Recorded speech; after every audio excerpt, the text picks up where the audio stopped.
Economies of scale. Economies of scale का मतलब होता है कि जब एक फर्म अपनी प्रोडक्शन को बढ़ाती है तो उस प्रोडक्शन को बढ़ाने से मिलने वाले benefits. Economies of scale cost reductive होते हैं, मतलब कॉस्ट ऑफ प्रोडक्शन जो है वो कम होती है और जिसकी वजह से इंक्रीजिंग रिटर्न टू स्केल होता है। इकोनॉमीज ऑफ स्केल को मेजर किया जाता है कॉस्ट आउटपुट इलास्टिसिटी से। इलास्टिसिटी ऑफ कॉस्ट का मतलब है कि कितना परसेंटेज चेंज आता है कॉस्ट ऑफ प्रोडक्शन में due to percentage change in output. Elasticity of cost को कैलकुलेट करने के लिए फॉर्मूला यूज होता है E C is equal to change in C divided by change in Q into Q upon C. ये formula use होता है। अब इस फॉर्मूले को हम ऐसे भी लिख सकते हैं, जो change in C upon change in Q और जो मल्टीप्लाई का साइन है अगर इसको डिवाइड में चेंज करते हैं तो C अपॉन क्यू, जो Q अपॉन C था ये उल्टा होके क्या हो जाएगा, C अपॉन Q हो जाएगा। अब change in C upon change in Q को हम बोलते हैं मार्जिनल कॉस्ट और C अपॉन Q को हम बोलते हैं एवरेज कॉस्ट। तो ये फॉर्मूला क्या बन जाएगा, EC is equal to MC divided by AC। अब हम इससे इलास्टिसिटी ऑफ कॉस्ट को एक डायग्राम से भी समझ लेते हैं।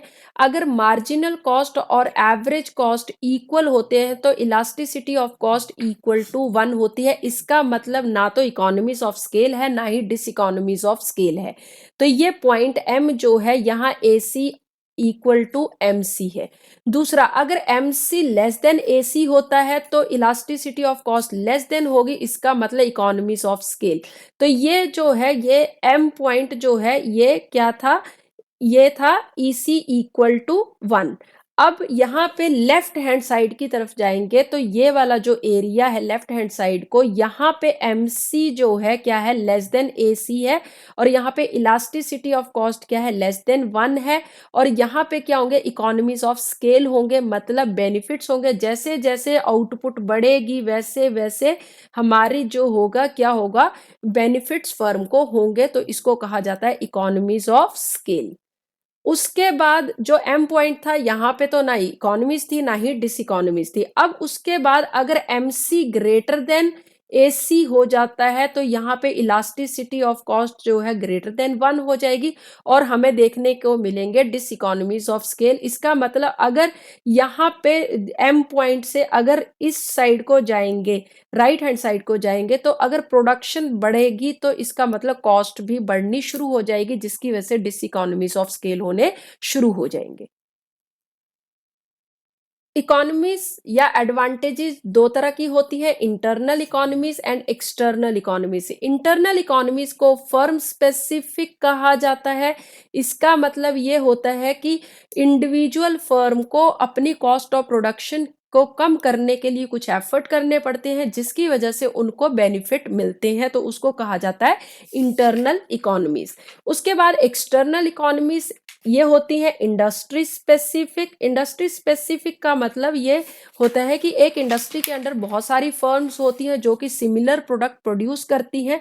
अब इंडस्ट्री के अंदर बहुत सारी फर्म्स हैं तो कुछ एक फर्म जो है एफर्ट करती है कॉस्ट ऑफ प्रोडक्शन को कम करने के लिए, जिसका फायदा जो है दूसरी फर्म्स भी लेती हैं, तो इसलिए इनको एक्सटर्नल इकोनॉमीज कहा जाता है। अब देखेंगे रिटर्न टू स्केल में इंक्रीजिंग रिटर्न टू स्केल क्यों होता है और डिक्रीजिंग रिटर्न टू स्केल क्यों होता है। तो इंक्रीजिंग रिटर्न टू स्केल का कारण होता है इकोनॉमीज ऑफ स्केल। और इकोनॉमीज ऑफ स्केल में हमारे पास दो तरह की इकोनॉमीज आती है, internal economies and external economies. Internal economies 6 type की होती हैं, technical, managerial, financial, risk bearing and labour economies. और एक्सटर्नल इकोनॉमीज है economies of concentration, economies of information and economies of disintegration. इसी तरह से decreasing return to scale diseconomies of scale की वजह से होते हैं। और डिस इकोनॉमीज भी दो तरह से होते हैं, इंटरनल डिस इकोनॉमीज हो सकती हैं और एक्सटर्नल डिस इकोनॉमीज हो सकती हैं। अब इंटरनल डिस इकोनॉमीज 4 टाइप्स की होती है, technical, financial, risk bearing and managerial. Internal economies firm specific होती हैं।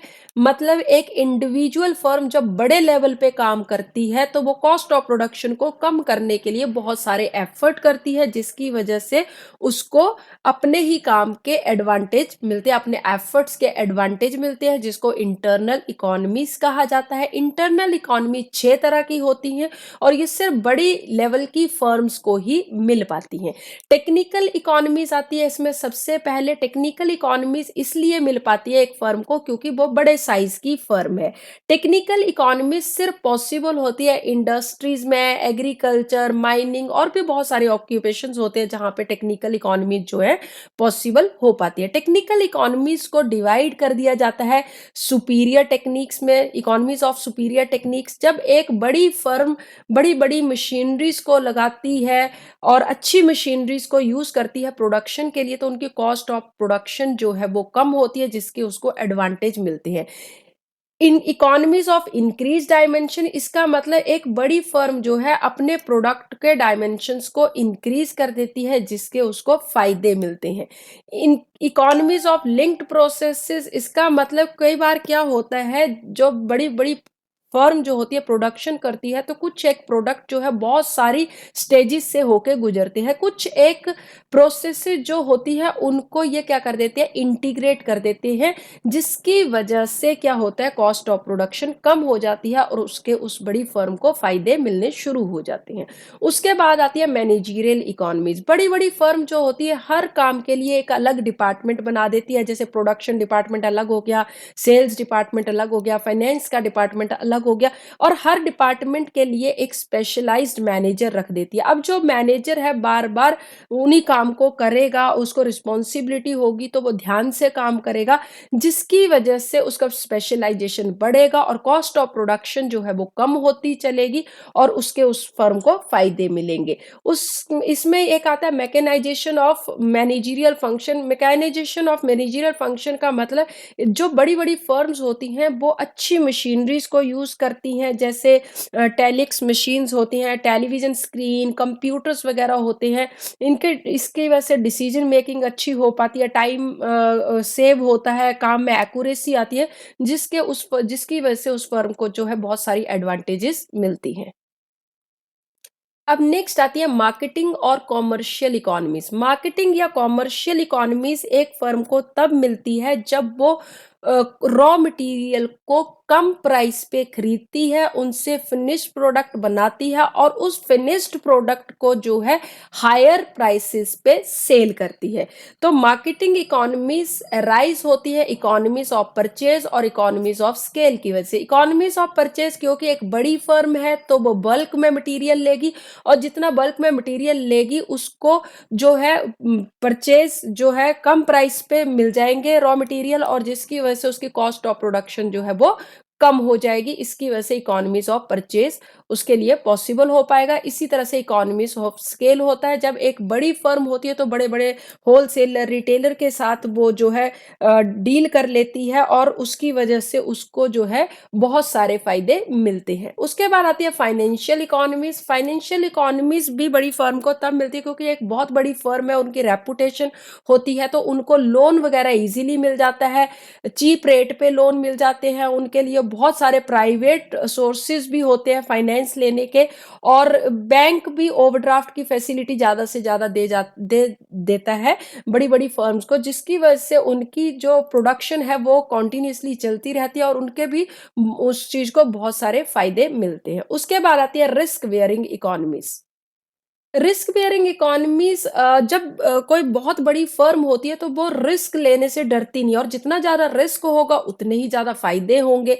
तो रिस्क लेने का मतलब ये होता है कि जब बड़ी फर्म होती है तो वो बहुत सारा डाइवर्सिफिकेशन कर देती है, जैसे आउटपुट को डाइवर्सिफिकेशन कर देगी। आउटपुट का मतलब बहुत सारे प्रोडक्ट बनाना शुरू कर देगी। अगर एक प्रोडक्ट नहीं भी चलेगा तो दूसरा बिक जाएगा, तो वहां पे प्रोडक्ट डाइवर्सिफिकेशन से उसको फायदा मिल जाएगा। मार्केट उनको जो बड़ी फर्म होती है वो एक से ज़्यादा मार्केट में अपने प्रोडक्ट को सेल कर सकती है। सोर्सेज़ ऑफ सप्लाई जो बड़ी-बड़ी फर्म्स होती है वो बहुत जगह से रॉ मटेरियल परचेज़ कर सकती है, उनके लिए बहुत सारे सोर्सेज़ होते हैं रॉ मटेरियल के। प्रोसेस ऑफ मैन्युफैक्चरर्स मतलब इनके पास मैन्युफैक्चर करने के लिए भी बहुत सारे अल्टरनेटिव अवेलेबल होते हैं जिसकी वज़ह से उनको बहुत सारे बेनिफिट मिलते हैं।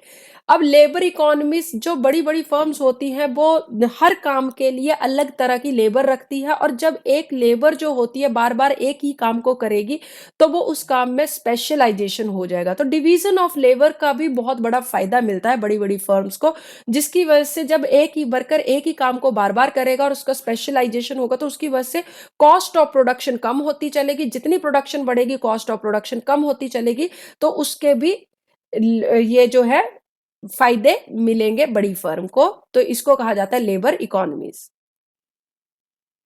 अब आती हैं external economies. External economies industry specific होती हैं। एक्सटर्नल इकोनॉमीज़ जो होती हैं वो एक्सटर्नल होती हैं फर्म के लिए और एक्सटर्नल इकोनॉमीज़ अराइज़ होती हैं एक फर्म को क्योंकि इंडस्ट्री एक्सपैंड हो रही होती है। एक्सटर्नल इकोनॉमीज़ 3 तरह की होती हैं, economies of concentration, economies of information and economies of disintegration. सबसे पहले आती है इकोनॉमीज़ ऑफ कंसंट्रेशन।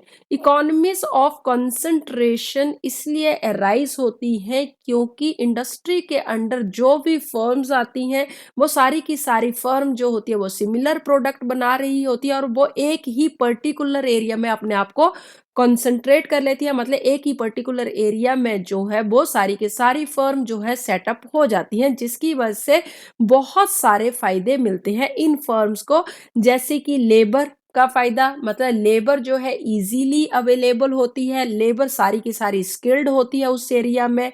लेबर जो होती है उसके लिए ट्रेनिंग नहीं देनी पड़ती, ट्रेनिंग की कॉस्ट बच जाती है, तो इस तरह से लेबर के बेनिफिट मिलते हैं इन सारी फर्म्स को। दूसरा इनको फाइनेंशियल बेनिफिट मिलते हैं मतलब इनको फाइनेंस जो है वो फाइनेंस की बेटर फैसिलिटीज़ होती हैं, फाइनेंस जो है चीप कॉस्ट पे अवेलेबल हो जाता है। ट्रांसपोर्टेशन और स्टोरेज की फैसिलिटीज़ मिलती हैं, मार्केटिंग की फैसिलिटीज़ मिलती हैं इन फर्म्स को। अब दूसरी आती है economies of information. Economies of information का मतलब है क्योंकि यहाँ पे सारी की सारी फर्म जो होती है वो एक पर्टिकुलर एरिया में जाके अपने आप को सेटअप कर लेती हैं। तो सारी की सारी फर्म जब एक ही पर्टिकुलर एरिया में होंगी तो उसका फ़ायदा मिलेगा कि जो भी नेसेसरी क्रूशियल इंफॉर्मेशन है regarding labour, output, profit etcetera वो ईज़िली मिल जाती है। तो ये बेनिफिट भी मिलते हैं एक्सटर्नल इकोनॉमीज़ के अंडर। तीसरा मिलता है economies of disintegration. Economies of disintegration का मतलब होता है बाय प्रोडक्ट का फ़ायदा मिलना। मतलब जब बहुत सारी फर्म्स एक ही जैसे प्रोडक्ट बना रही है और एक ही एरिया में एस्टैब्लिश हो गई हैं, तो जब वो प्रोडक्शन करेगी तो बहुत सारा वेस्टेज भी निकलेगा।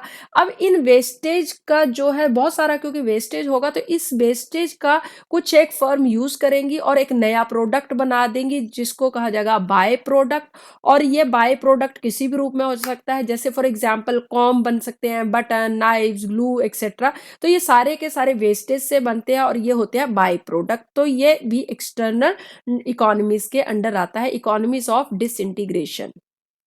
अब आती है डिसइकोनॉमीज ऑफ स्केल। जब एक फर्म बहुत बड़े लेवल पे काम करती है, बहुत बड़े लेवल पे फैल जाती है, तो उसको मैनेज करना डिफिकल्ट हो जाता है जिसकी वजह से इनएफिशिएंसीज आती हैं और कॉस्ट ऑफ प्रोडक्शन इंक्रीज हो जाती है और कॉस्ट ऑफ प्रोडक्शन जब इंक्रीज होती है तो डिक्रीजिंग रिटर्न टू स्केल होना शुरू हो जाता है।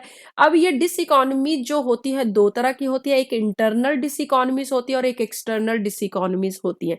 तो सबसे पहले आते हैं इंटरनल डिसइकोनॉमीज। इंटरनल डिसइकोनॉमी जो होती है इंटरनल होती है एक फर्म के लिए क्योंकि फर्म को अपनी ही वजह से जो नुकसान होने शुरू होते हैं उसको कहा जाता है इंटरनल डिसइकोनॉमीज।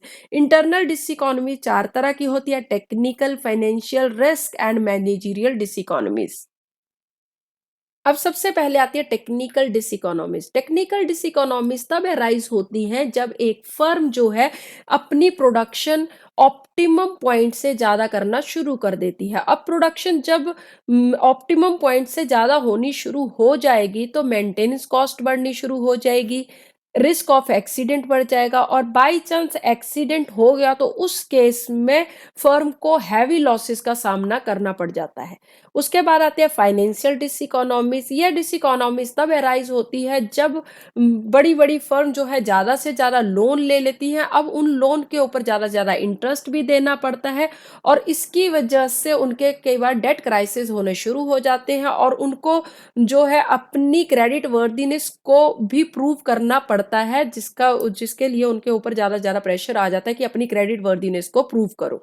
उसके बाद होती है रिस्क बियरिंग डिसइकोनॉमी। रिस्क बियरिंग डिसइकोनॉमी तब अराइज होती है जब डाइवर्सिफिकेशन जो होता है वो ऑप्टिमम पॉइंट से ज़्यादा हो जाता है। मतलब एक लिमिट होती है डाइवर्सिफिकेशन की भी, मगर बड़ी फर्म ज़्यादा से ज़्यादा रिस्क लेने को तैयार होती हैं और उसके लिए वो ज़्यादा से ज़्यादा डाइवर्सिफिकेशन करना शुरू कर देती है और डाइवर्सिफिकेशन जब एक लिमिट क्रॉस कर जाता है तो भी हमारे डिसइकोनॉमीज होनी शुरू हो जाती हैं। और ज़्यादा से ज़्यादा डाइवर्सिफिकेशन जब किया जाता है तो लिक्विडिटी ऑफ फर्म जो है वो खत्म हो जाती है और risk of strike and lockout जो है वो ज़्यादा से ज़्यादा हो जाता है।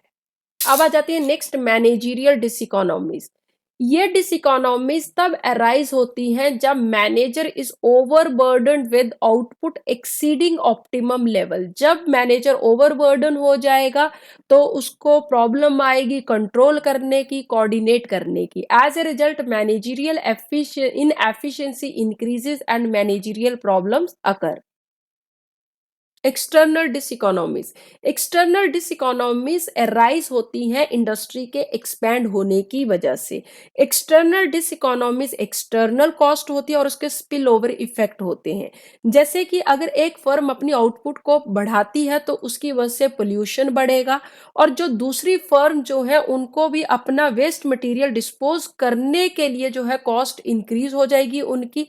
पोल्यूशन जब होगा तो पोल्यूशन की वजह से लेक्स और रिवर जो है वो भी इफेक्ट होंगी और उसकी वजह से एक्सटर्नल डिसइकोनॉमीज होंगी और फिशिंग इंडस्ट्री इफेक्ट होगी। जो कंज्यूमर्स हैं उनको हेल्थ हजार्ड होने शुरू हो जाएंगे। तो ये सारी की सारी एक्सटर्नल डिसइकोनॉमीज के अंडर आता है।